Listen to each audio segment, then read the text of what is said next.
So how long was that? How long did you live on the farm? First 17 years of my life. No kidding. Yes. All right. And so you like did all the chores and had to get busy? Up and feeding the animals before the half-mile hike to the bus stop. Uphill both ways, right? Oh, no. Well, yes, because it was extremely hilly, and there was one higher hill when we rode our bicycles. It was great riding it down towards the bus stop because then you could just go over the next one. But going home wasn't as easy. So where'd you leave your bike? We just leaned it up against the fence. It was a dirt road down to the main road. And nobody took it? Back in the day. No. The funnest part and my kids' favorite part of this is there are times that I actually rode my horse to the bus stop, left it in a neighbor's pasture, and rode it home. I love it.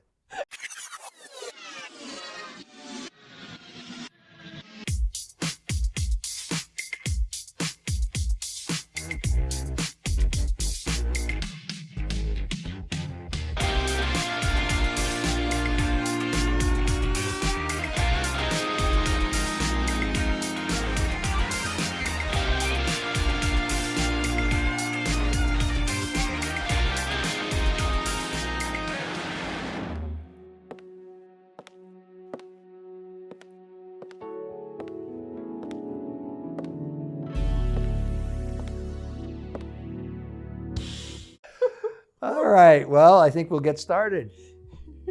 Just say welcome to our guests and our fans who have joined us on another episode of Sidewalk Conversations. I'm so glad that you have taken some time to spend this time with us. I'm excited about my guests, but before I introduce Valerie, let me just say a thank you to my sponsors. Today I want to thank Tenfold Counseling out of Kansas City, Missouri. They do such great work. And they actually have connections around the country. So they do Zoom counseling as well as in-person counseling. And if you'd like to get some help, they would be people who you should call.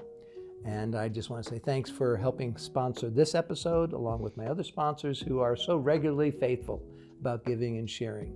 So appreciative. Today, the guest is Valerie. Hello. And I thank you for being here. You know, it's kind of interesting. I have to tell the story. So I was doing a guest speaking at your church, and we got into a conversation afterwards, and I was so fascinated by your story.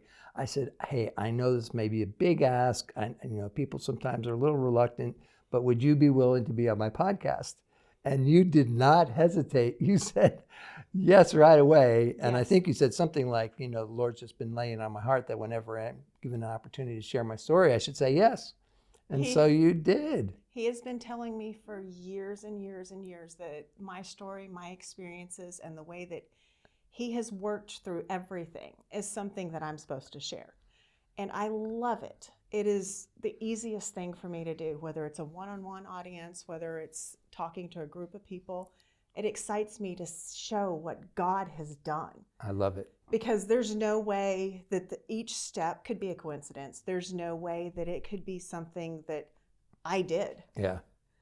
And just being so close to him, I can see, this is his hand in his direction. And sometimes I wish it would get a little bit of warning. Yeah, of but course. He doesn't always do that. Well, thank you for saying yes. And I'm going to begin at the beginning of your story. Yes. So tell me a little bit about where you grew up, how you were raised, maybe some key influences. For the first 17 years of my life, I spent living with my biological family on a small farm in Texas and raised animals and spent a lot of time outside working with that. At right about 17, I turned my biological father in for abuse. And oh, dang.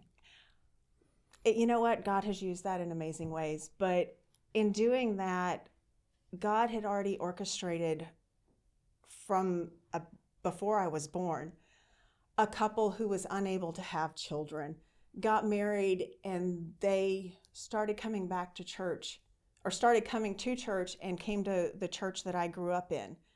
And just the path to meeting them was amazing. Not only that, but being able to, I was supposed to stay with them for the weekend. It's been a really long weekend. Okay. I actually asked them to adopt me after I got married, and that has been amazing. It's given, for Mom, it was 15 years from the time that she had a hysterectomy right after they got married until I came into their life. Wow. And she never expected to have a child, much less grandchildren, and, see them get married and all of that. And it's been an What a amazing beautiful redemptive story. very much a God journey. Yeah. Wow. Well, thank you for being so vulnerable right off the bat. That's who I am. Oh, well, and my next question is kind of related to that. You know, part of what I learned when we were sharing this story was that you've had a number of different, what I'll call challenge spikes in your life where things went a very different direction than what you thought. And I just wanted to see if you'd give me some highlights about that, and then maybe exactly how God met you in the midst of some of those challenges. So the most recent one I would say was beginning of June. God told me, and he had kind of said, think about stepping down from youth. And I'd been working with the youth at our church for more than 10 years. Wow. Maybe closer to 12, I'm not sure. But they're my kids, Yeah. mine. And I'm like, he's like, maybe it's time to step down. And I'm like, huh? Are you sure, God? And he's like, well, think about it. And I'm like, okay, you're not telling me yet. Okay. And 2020, we had a little bit of break because of COVID and all of that. And I was like so refreshed coming back and excited to be with the youth again.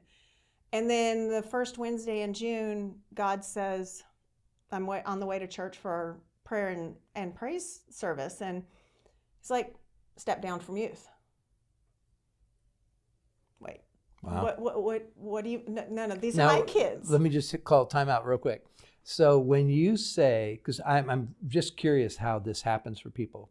When you say God spoke to you or told you something, what does that feel like? Like, is it as something that you kind of have as a voice that's kind of louder than your own voice and your own spirit? How do you recognize that as quote unquote God's voice? It's not, I didn't hear an audible voice, but it's just like, I feel like it's so hard to describe because I know that it's not me, because that's 100% against what I want to do. Yes. I don't want to leave my kids. So it's a thought that just feels very compelling, Yes. very Yes. and I know this from my own experiences with this. It's like you get to a place in life where you start to recognize God's voice. Yeah. That passage, the sheep recognize the Yes. shepherd's voice. And it becomes like that, right? So, okay, finish the story. And I was like, okay, and I'm sitting there and I'm ruminating on it, but I'm not saying anything, to anyone else. And the entire service, people came up to pray, and whatever they prayed confirmed to me, it's time to step down. The worship songs, and I don't remember what they were at this point, but it was like, step down. I was finally like, okay, God, well, what am I supposed to do? And, God, I feel like he answers me in a way that I'm not a quiet person. And I have a little bit of attitude, and I feel like he went, obey. And I'm like, I can't argue with that. How do you argue with when God says just obey? Yeah.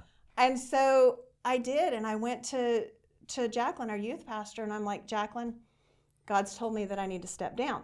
This month is my last month working with youth.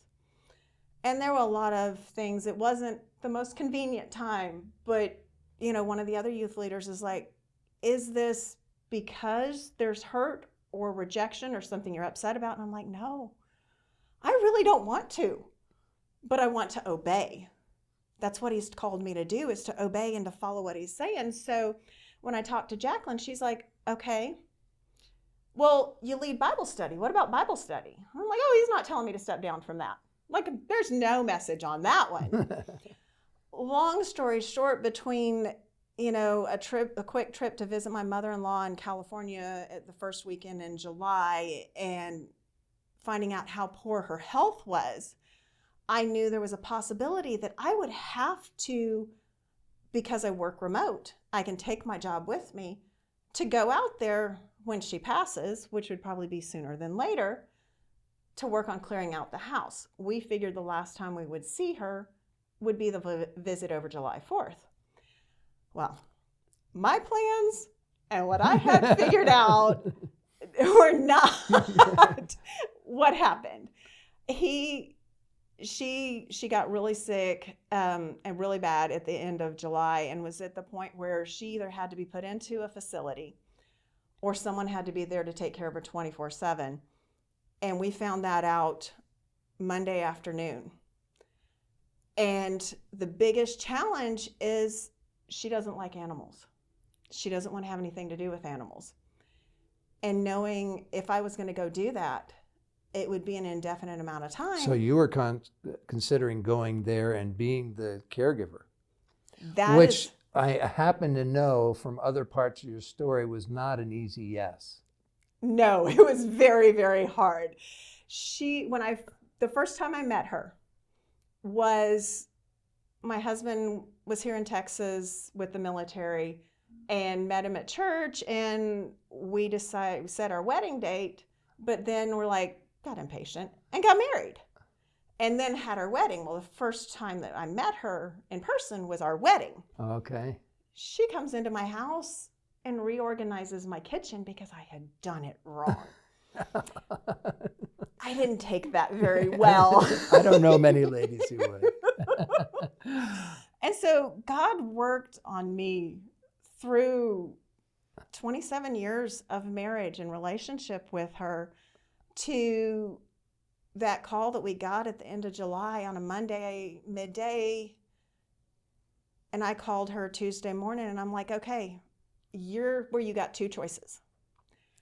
You go into a facility and you've told us flat out you don't want to be in a facility, or I come out and I bring my dog with me, and he stays in the house, in the room with me.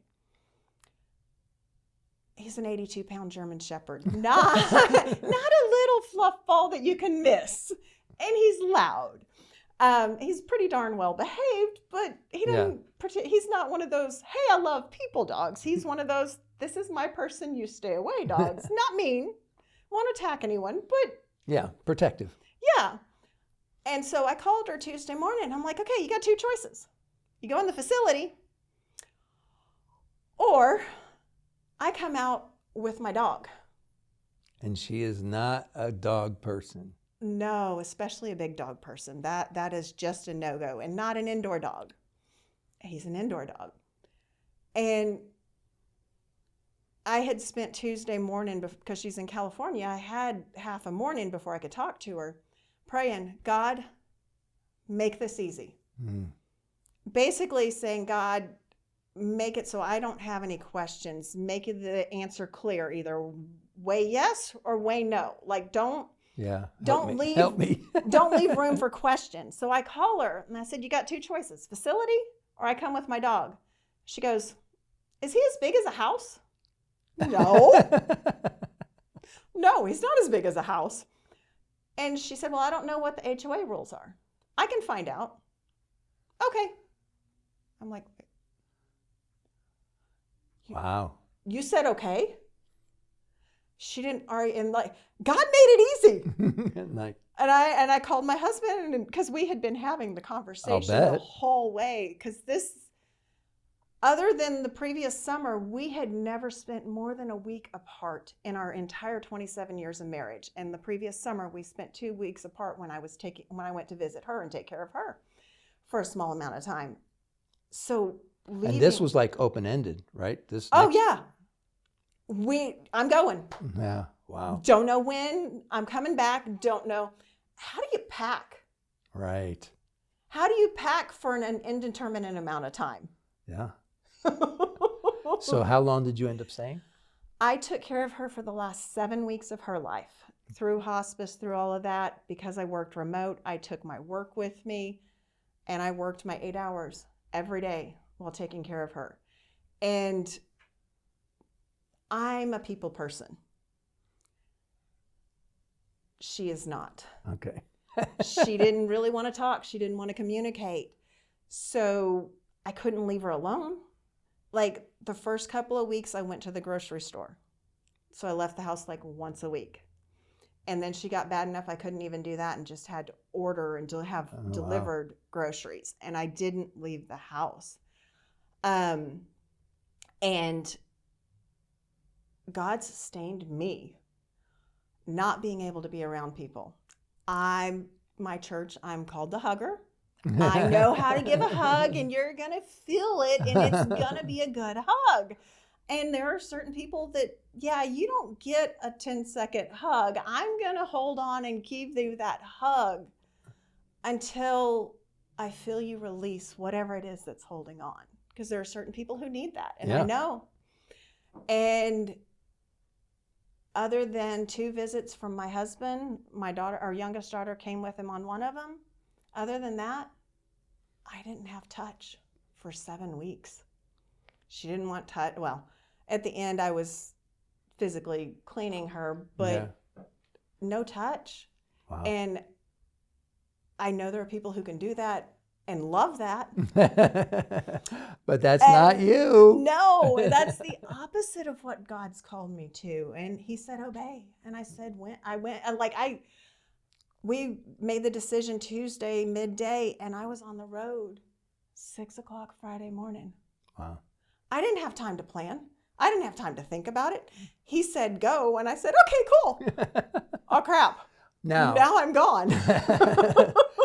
This leads me to the question that I really want to get to, maybe even at the heart of our conversation today, because that story and the other things that you've shared indicate to me that you are a very servant-hearted person.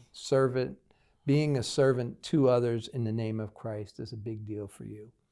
And I want to follow that up with 2 sub-questions. One is, how do you sustain that when, obviously in this situation with your mother-in-law, you weren't necessarily excited about it because of what it would mean for you. It meant a lot of sacrifice. So how do you sustain that kind of servanthood in the midst of feeling this is going to be really hard? I don't like to focus on the hard part of it. I like to focus on, more than anything, I've learned through things that have happened through my life to obey him. And if I obey, it may be a hard path, but I was telling you earlier about one time where he showed me the verse that he has given me over and over and over, which is Psalms 46:10. Be still and know that I'm God. I don't like to be still. I like to be doing. I like to be involved, to help people. And being a people person, going and spending time with people fills me up very much. Not an introvert. That drains me. Yeah. Being alone drains me. I need my people.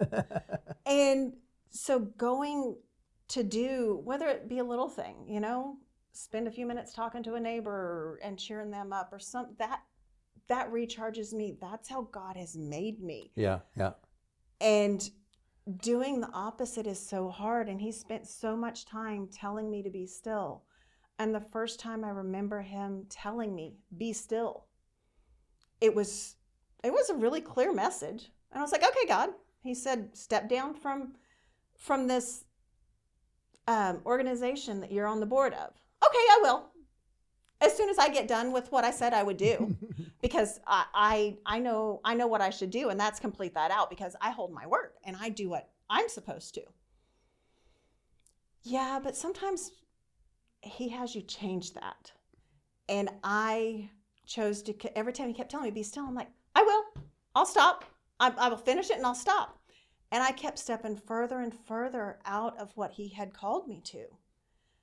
And I ended up getting a concussion so bad that I could barely function and barely speak for 3 weeks, because I chose to step out from his umbrella of protection. I went, okay, here's your protection. Cool, I'm going this way. Mm-hmm.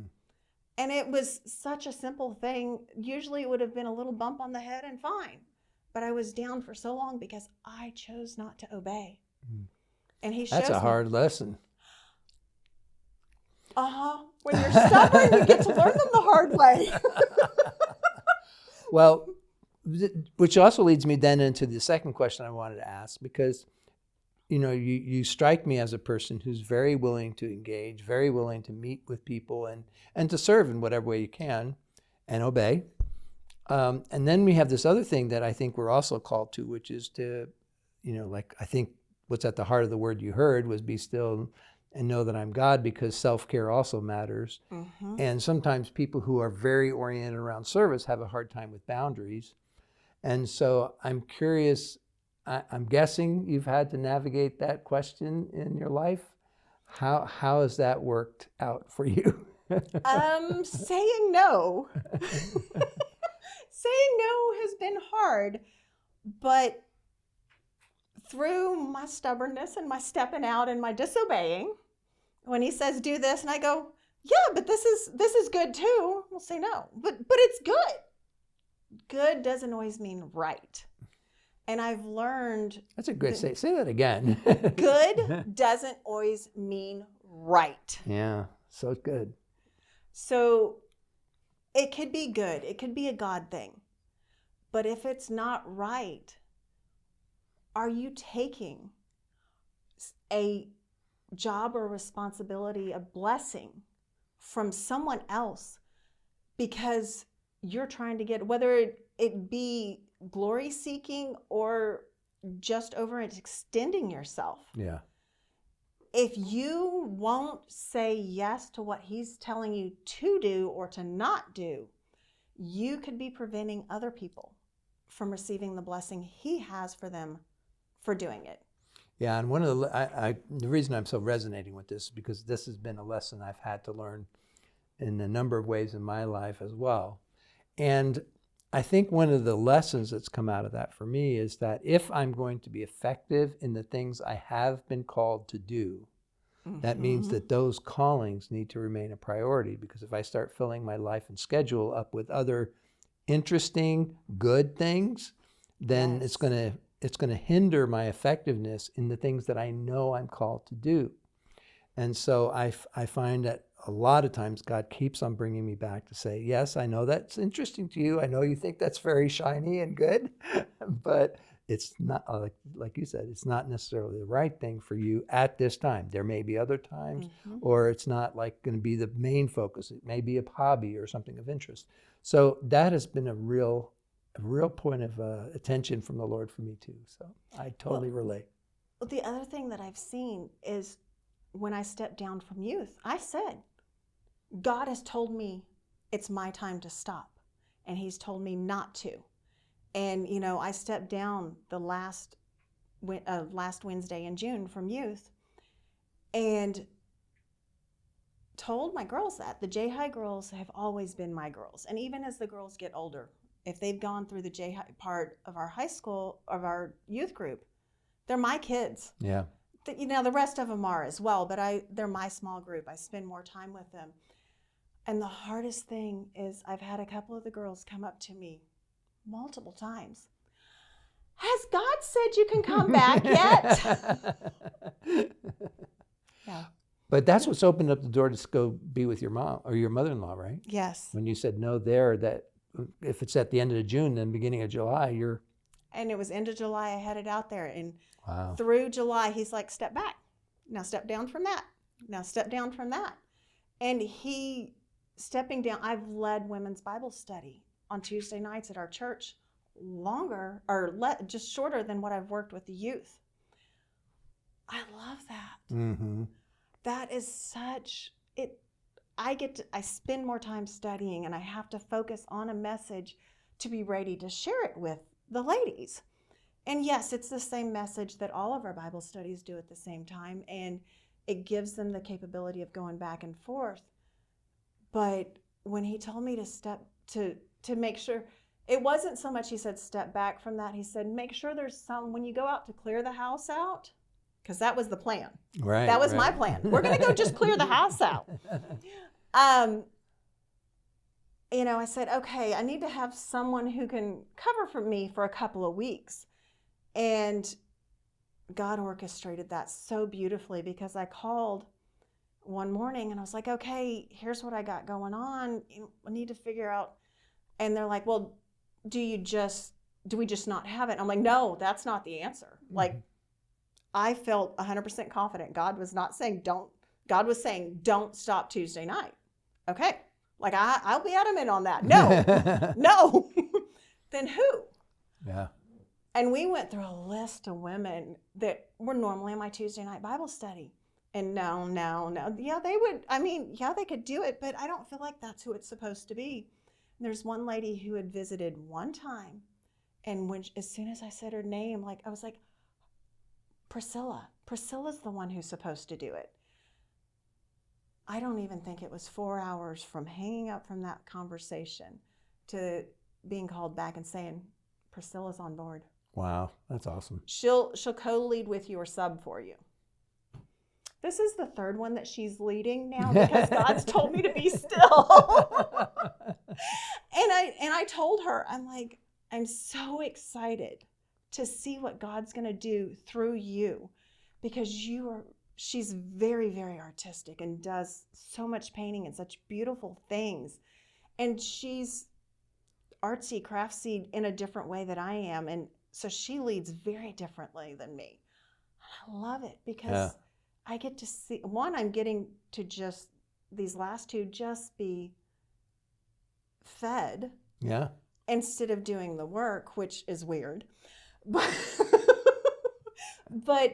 to see how she does it is so refreshing. And I get to see little tidbits of how God is using her story and the way that her personality, the way that she leads, to affect people in a way that I can't. Right.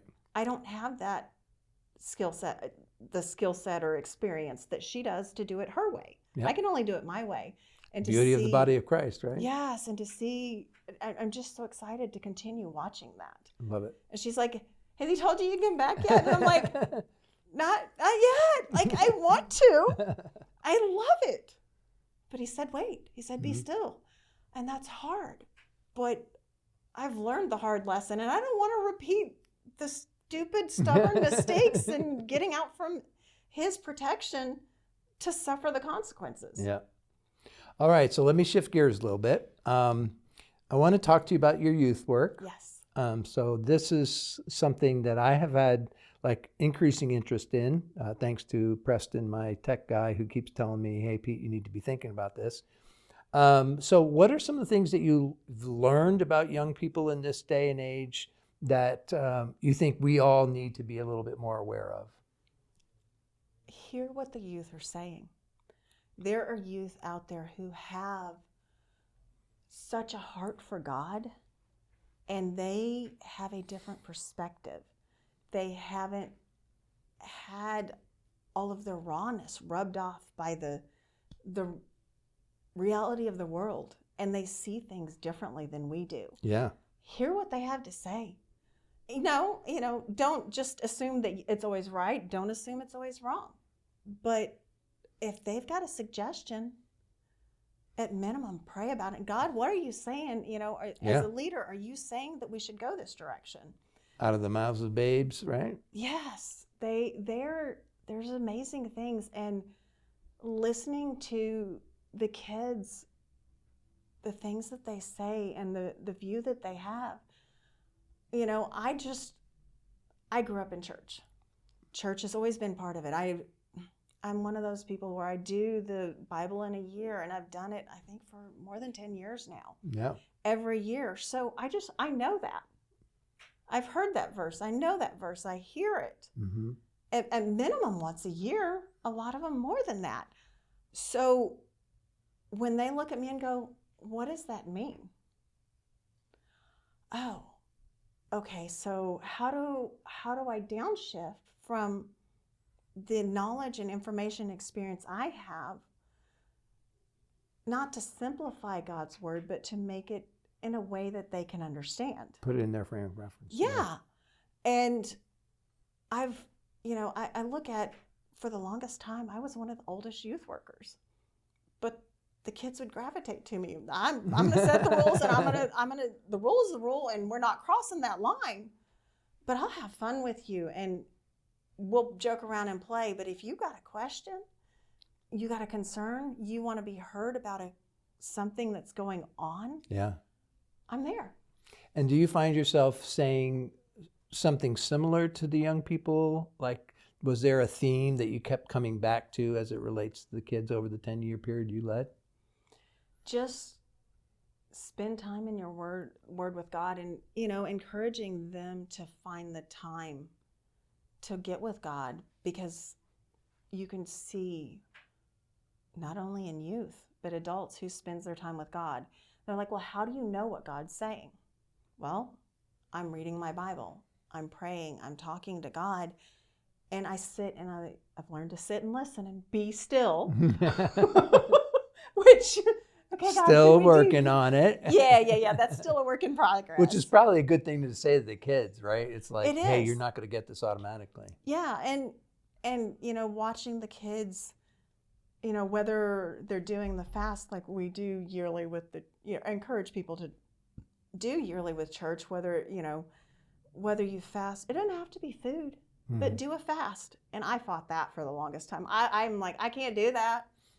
I can't do that. And then one day it was pointed out to me, you're allergic to dairy. You're allergic to gluten. You fast those every day all year.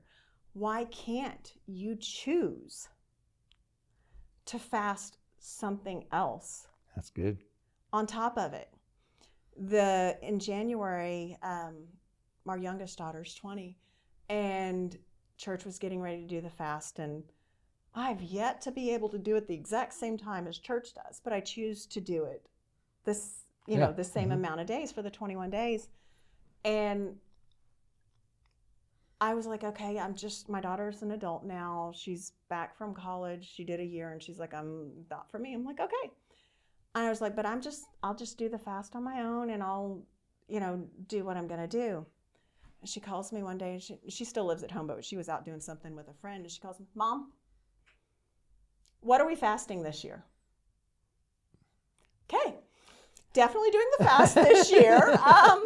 When your daughter suggests, yes. When a 20-year-old calls you and says, what are we fasting? Okay. I'm like, well, we've done the Daniel fast. She and I did it together. We fasted social media one year. We've fasted, different things. I'm like, what do you want to fast? I'm like, we could fast a specific food item. We could fast eating out. We could fast.